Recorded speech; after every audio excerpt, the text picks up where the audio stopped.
حدیث میں یہاں تک الفاظ آتے حضور نے تلقین کیا ہے نوجوان صحابہ کو، اے میرے بچے یقین کر، اگر تمام انسان تل جائیں تمہیں کوئی نقصان پہنچانے پر نہیں پہنچا سکتے مگر وہی کچھ جو اللہ نے لکھ دیا ہو، اور تمام انسان جمع ہو جائے تمہیں کوئی نفع پہنچانے پر نہیں پہنچا سکتے مگر اتنا ہی یا ویسا ہی جیسا کہ اللہ نے لکھ دیا۔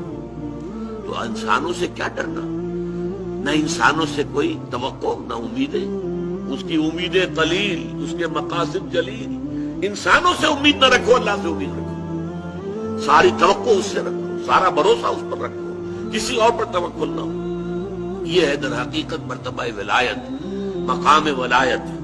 اور اس میں جیسا کہ یہاں آیا اب ان کے اوپر فرشتوں کا نزول ہوتا ہے۔ یہ فرشتے ہمیں محسوس نہیں ہوتے لیکن یہ کیفیت جو بیان کی جا رہی ہے اس کا احساس صاحب ایمان کو ہوتا ہے۔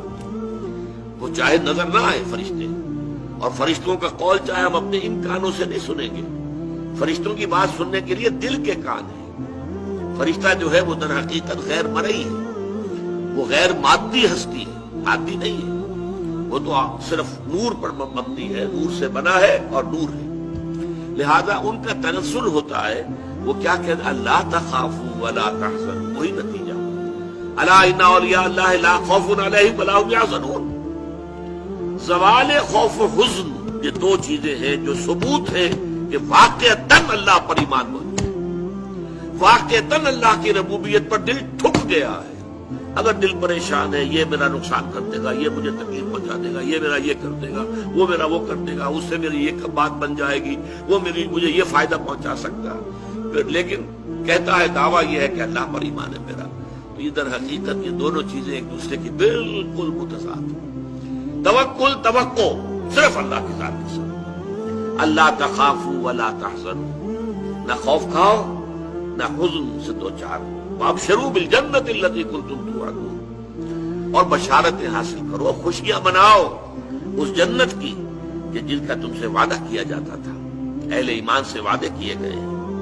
وَلَكُمْ فِيهَا نَحْنُ أَوْلِيَاؤُكُمْ فِي الْحَيَاةِ الدُّنْيَا وَفِي الْآخِرَةِ، ہم تمہارے ساتھی ہیں، مددگار ہیں، پشت پناہ ہیں، حمایتی ہیں، دنیا کی زندگی میں بھی آخرت میں بھی۔ یہ نوٹ کر لیجئے، یہ دنیا کی زندگی میں ایک چوسر کی جنگ ہے، جیسے چوسر کی سڑک ہوتی تھی، حق و باطل کی جنگ جاری ہے۔ حق و باطل کی ایک جنگ ہمارے اندر ہے، ایک طرف ہمارا نفس امارہ ہے جو برائی کی طرف ہمیں دھکیلتا ہے، ایک طرف ہمارے اندر روح ربانی ہے وَنَفَخْتُ فِيهِ مِن رُوحِي، وہ ہمیں خیر کی طرف، بھلائی کی طرف، بلندی کی طرف کھینچتی ہے۔ ایک کشاکش جو ہے ہمارے اندر ہے، کچھ کشاکش باہر چل رہی ہے۔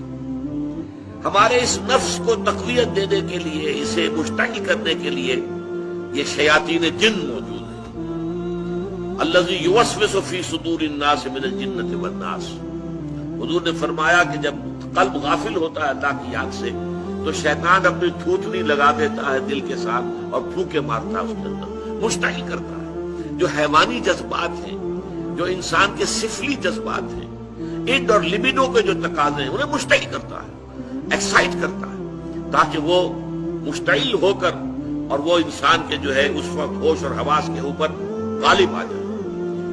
اس کے مقابلے میں فرشتے ہیں غیر مرئی، فرشتے جو ہیں وہ ہمیں روحانی طور پر تقویت پہنچاتے ہیں۔ ہمارے اندر کا جو خیر ہے، جیسے کہ ہمارے اندر کا شر، نفسانیت، اس کو تقویت پہنچانے والے شیاطین جن باہر موجود ہیں جو نظر نہیں آتے، اسی طریقے سے ہمارے اندر کا خیر، روحانیت، اس روحانیت کو تقویت پہنچانے والے ملائکہ ہیں جو خارج میں موجود، وہ بھی نظر نہیں آتے، یہ بھی غیر مرئی، وہ بھی غیر مرئی۔